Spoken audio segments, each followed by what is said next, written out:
Chapter 2. The Emperor of Lilliput, attended by several of the nobility, comes to see the author in his confinement. The Emperor's person and habit described. Learned men appointed to teach the author their language. He gains favour by his mild disposition. His pockets are searched, and his sword and pistols taken from him. When I found myself on my feet, I looked about me, and must confess I never beheld a more entertaining prospect. The country around appeared like a continued garden, and the enclosed fields, which were generally 40 feet square, resembled so many beds of flowers. These fields were intermingled with woods of half a stang, and the tallest trees, as I could judge, appeared to be 7 feet high. I viewed the town on my left hand, which looked like the painted scene of a city in a theatre. I had been for some hours extremely pressed by the necessities of nature, which was no wonder, it being almost 2 days since I had last disburdened myself. I was under great difficulties between urgency and shame. The best expedient I could think of was to creep into my house, which I accordingly did, and shutting the gate after me, I went as far as the length of my chain would suffer, and discharged my body of that uneasy load. But this was the only time I was ever guilty of so uncleanly an action, for which I cannot but hope the candid reader will give some allowance, after he has maturely and impartially considered my case and the distress I was in. From this time my constant practice was, as soon as I rose, to perform that business in open air, at the full extent of my chain, and due care was taken every morning before company came that the offensive matter should be carried off in wheelbarrows, by 2 servants appointed for that purpose.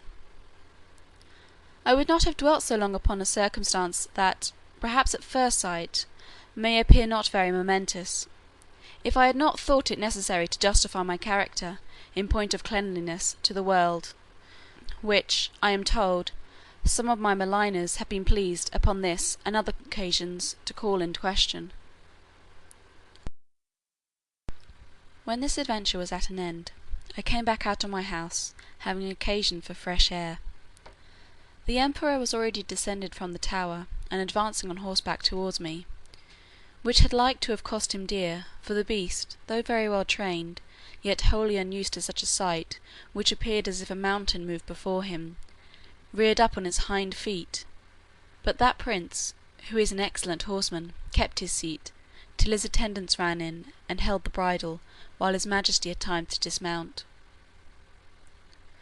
When he alighted, he surveyed me round with great admiration, but kept beyond the length of my chain. He ordered his cooks and butlers, who were already prepared, to give me victuals and drink, which they pushed forward in a sort of vehicle, upon wheels, till I could reach them. I took these vehicles, and soon emptied them all. 20 of them were filled with meat, and 10 with liqueur. Each of the former afforded me 2 or 3 good mouthfuls, and I emptied the liqueur of 10 vessels, which was contained in earthen vials, into one vehicle, drinking it off at a draught, and so I did with the rest. The empress, and young princes of the blood of both sexes, attended by many ladies, sat at some distance in their chairs. But upon the accident that happened to the emperor's horse, they alighted, and came near his person, which I am now going to describe. He is taller by almost the breadth of my nail than any of his court, which alone is enough to strike an awe into the beholders. His features are strong and masculine, with an Austrian lip and arched nose. His complexion olive, his countenance erect, his body and limbs well proportioned, all his motions graceful, and his deportment majestic.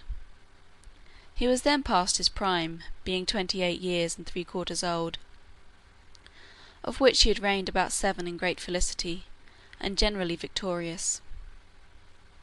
For the better convenience of beholding him, I lay on my side, so that my face was parallel to his, and he stood but 3 yards off.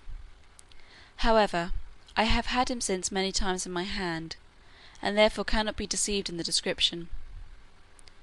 His dress was very plain and simple, and the fashion of it between the Asiatic and the European. But he had on his head a light helmet of gold, adorned with jewels and a plume on the crest. He held his sword drawn in his hand to defend himself, if I should happen to break loose, It was almost 3 inches long, the hilt and scabbard were gold enriched with diamonds.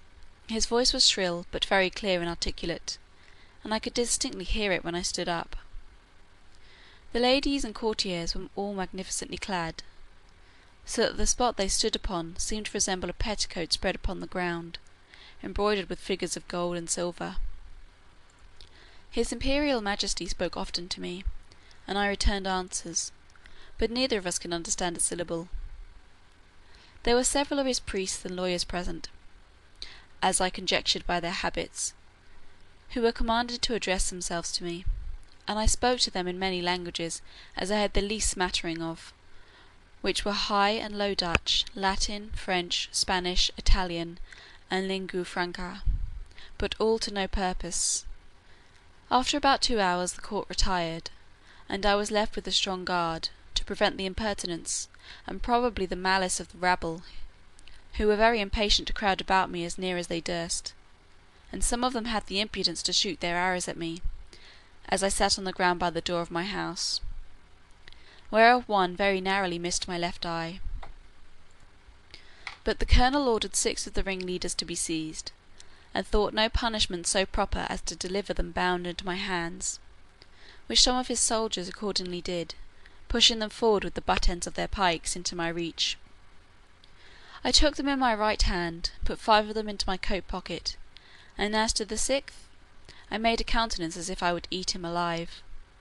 The poor man squalled terribly, and the colonel and his officers were in much pain, especially when they saw me take out my penknife. But I soon put them out of fear; for, looking mildly, and immediately cutting the strings he was bound with, I set him gently on the ground, and away he ran.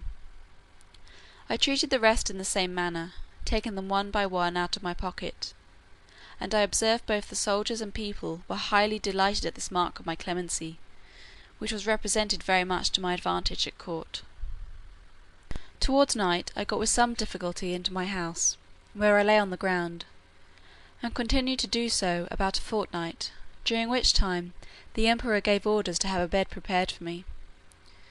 600 beds of the common measure were brought in carriages, and worked up in my house. 150 of their beds sewn together made up the breadth and length, and these were 4 double, which, however, kept me but very indifferently from the hardness of the floor, that was of smooth stone. By the same computation they provided me with sheets, blankets, and coverlets, tolerable enough for one who had been so long inured to hardships.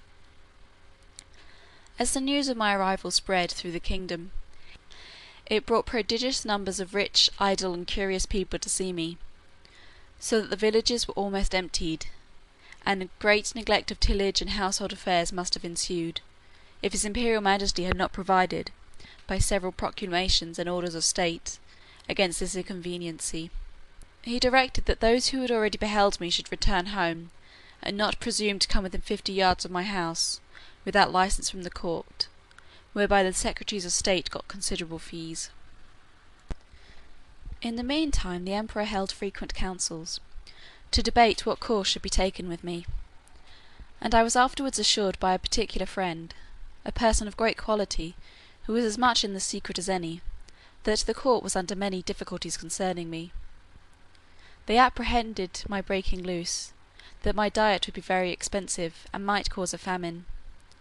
Sometimes they determined to starve me, or at least to shoot me in the face and hands with poisoned arrows, which would soon dispatch me; but again they considered that the stench of so large a carcass might produce a plague in the metropolis, and probably spread through the whole kingdom. In the midst of these consultations, several officers of the army went to the door of the great council chamber, and 2 of them being admitted, gave an account of my behaviour to the 6 criminals above mentioned, which made so favourable an impression in the breast of his majesty and the whole board, in my behalf, that an imperial commission was issued out, obliging all the villages 900 yards round the city to deliver in every morning 6 beeves, 40 sheep, and other victuals for my sustenance, together with a proportional quantity of bread and wine and other liqueurs, for the due payment of which his majesty gave assignments upon his treasury; for this prince lives chiefly upon his own demences, seldom, except upon great occasions, raising any subsidies upon his subjects, who are bound to attend him in his wars at their own expense. An establishment was also made of 600 persons to be my domestics, who had board wages allowed for their maintenance, and tents built for them very conveniently on each side of my door.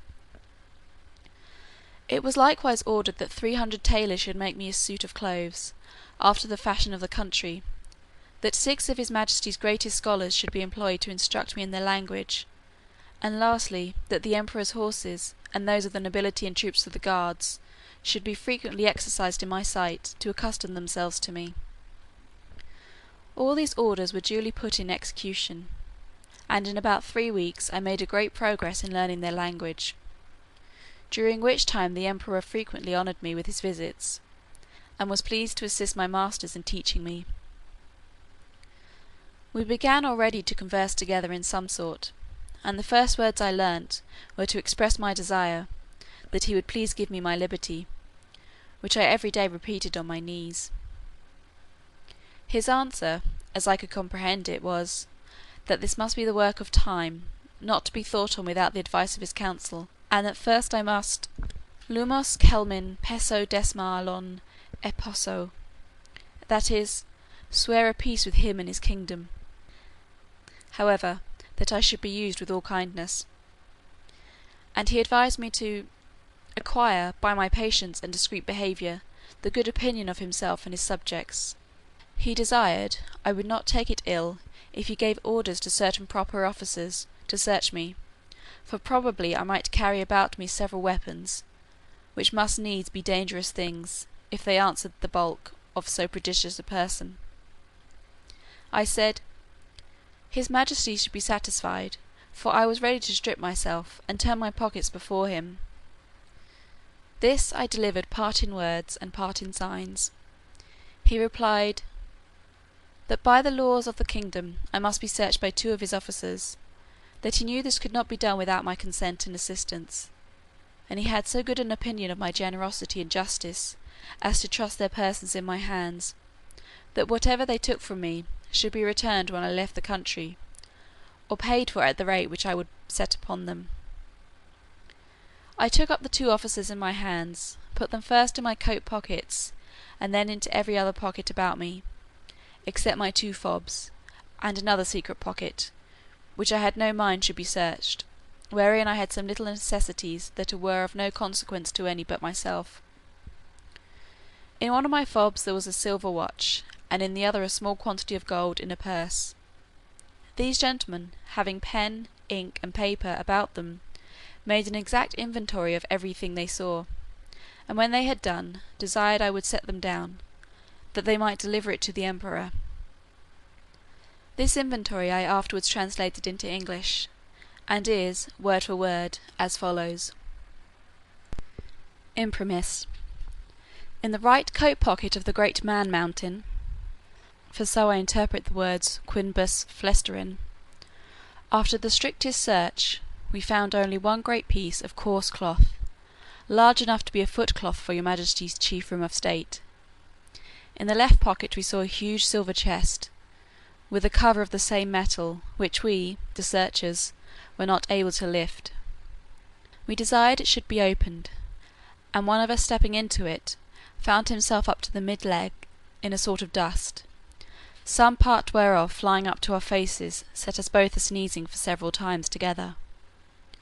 In his right waistcoat pocket we found a prodigious bundle of white thin substances, folded one over another, about the bigness of 3 men, tied with a strong cable, and marked with black figures, which we humbly conceived to be writings, every letter almost half as large as the palm of our hands. In the left there was a sort of engine, from the back of which were extended 20 long poles, resembling the palisadoes before your majesty's court, wherewith we conjectured the Man Mountain combs his head, for we did not always trouble him with questions, because we found it a great difficulty to make him understand us. In the large pocket, on the right side of his middle cover, so I translated the word ranfulo, by which they meant my breeches, we saw a hollow pillow of iron, about the length of a man, fastened to a strong piece of timber larger than the pillar, and upon one side of the pillar were huge pieces of iron sticking out, cut into strange figures, which we know not what to make of. In the left pocket, another engine of the same kind. In the smaller pocket on the right side were several round flat pieces of white and red metal, of different bulk.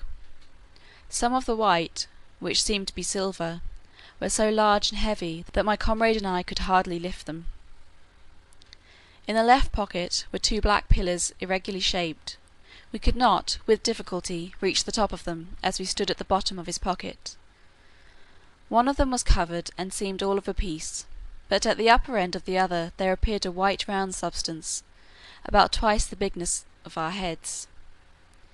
Within each of these were enclosed a prodigious plate of steel, which, by our orders, we obliged him to show us, because we apprehended they might be dangerous engines.